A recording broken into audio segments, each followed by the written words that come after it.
यवतमाळ जिल्ह्याच्या राळेगाव येथील 34 मुली बेपत्ता असल्याच्या प्रकरणामधील संशयित आरोपी मजर कुरेशी याचं हे राळेगाव शहरातील घर आहे आणि या संपूर्ण घरावर जे आहे ते काल दगडफेक जी आहे ती मोठ्या प्रमाणात करण्यात आली, तोडफोड जी आहे ती या ठिकाणी करण्यात आली, काचा सुद्धा मोठ्या प्रमाणात या संपूर्ण घराच्या ज्या आहेत त्या फोडण्यात आलेल्या आहेत। आपण पाहू शकतो की हे शहरालगतच्या मध्यवस्तीत असलेलं हे घर या आरोपीचं या संशयित आरोपीचं आहे आणि काल पोलीस स्टेशनवर जमाव ज्या ठिकाणी आला होता, आंदोलन पोलीस स्टेशनचं करण्यात आलं होतं, त्यानंतर जर आहे तर जमावानं या ठिकाणी दगडफेक जे आहे ते या ठिकाणी केलेली आहे, मोठ्या प्रमाणात तोडफोड देखील केलेली आहे। आपण पाहू शकतो कशा पद्धतीनं दगडांचा सडा जो आहे तो या संपूर्ण घरामध्ये जो आहे तो या ठिकाणी पडलेला आहे। संपूर्ण घराला जी आहे ती दगडफेक या ठिकाणी करण्यात आली आहे, काचा सुद्धा मोठ्या प्रमाणात या ठिकाणी फोडण्यात आलेल्या आहेत। या संपूर्ण मानवी परिसरामध्ये मोठ्या प्रमाणात काल जमाव जो आहे तो या ठिकाणी सायंकाळच्या सुमारास शिरला होता आणि त्यांनी या ठिकाणी दगडफेक केलेली आहे। आपल्यासोबत या संपूर्ण प्रकरणातील संशयित आरोपी मजर कुरेशीचे वडील बोलण्यासाठी आहेत। एक सांगा की संपूर्ण या प्रकरणामध्ये तुमच्या मुलाला ताब्यात घेतलेलं आहे, आरोप केला जातोय की मुलींचा मानवी तस्करी, बेपत्ता मुली बेपत्ता केल्या अशा पद्धतीचा आरोप जो आहे तो केला जातो आणि त्या प्रकरणी त्याला ताब्यात घेतलेला आहे। हो सर, ताब्यात आहे त्यांच्या। हे पण हे जे आहे सर, पण हे नाही आहे असं त्यांनी चौकशी करून घ्यावं लागेल, तसं काही नाही। पण अजूनपर्यंत असं आम्हाला कधी काही माहीत पडलं नाही। हा पहिलाच वेळ आहे आणि हे नंतर माहिती पडलं आम्हाला काही यांच्यासोबत असं असं झालेलं आहे बा म्हणून।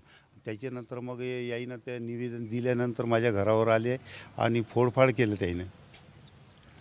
काय काय एकंदरीत असं वाटतं की या संपूर्ण एक रॅकेट ऑडिओ क्लिप आली होती, त्या रॅकेटच्या त्यामध्ये एक रॅकेटचा उल्लेख केला गेला आहे। एक मुलगी एका मुलाला सांगते की बा या संपूर्ण प्रकरणामध्ये कल्याणी मजर कुरेशी आणि मजर कुरेशी हे दोघंही समाविष्ट असल्याचं त्या पोरीने सुद्धा त्या ऑडिओ क्लिपमध्ये सांगितलेलं आहे। हेही माहिती नाही सर आम्हाला। आम्ही तिथे कल्याणी म्हणतात त्याला नाही ओळखत, काहून त्याच्या घरची बाई अवेलेबल आहे, 2 मुलं आहे त्याला, माझी सून आहे एक, ते हे आम्हाला माहीत नाही। पण याच्यानंतर हा प्रकरण ज्या वेळेला झाला त्यावेळेस आम्हाला सगळं माहिती पडलं ते बाबा।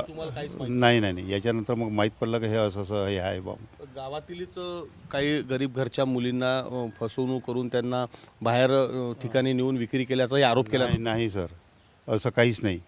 आणि मी मकान बी जे बांधलेलं आहे सर, तर माझं मी वावर स्वतः विकलेलं आहे आणि त्याच्यानंतरच मकान बांधलेलं आहे। असं काही नाही का बा त्यांना मला 1 रुपया दिला असं, हे आमच्या गावाला सुद्धा ही माहिती आहे।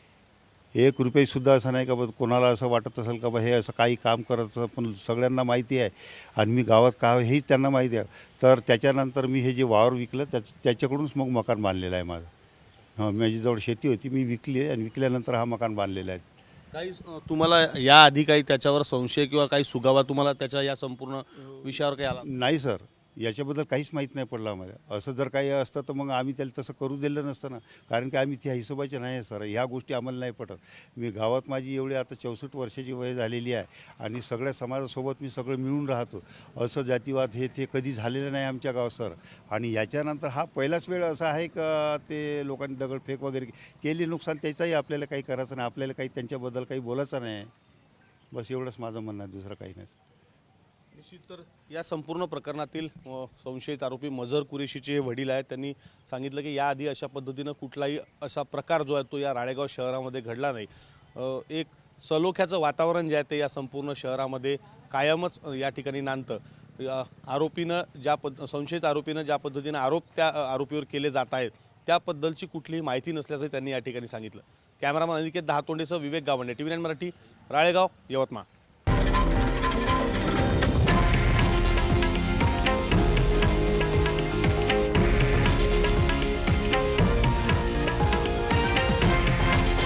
हे आहे देशातील नंबर 1 न्यूज नेटवर्क आणि आपण पाहत आहात TV9 मराठी, एकमेव।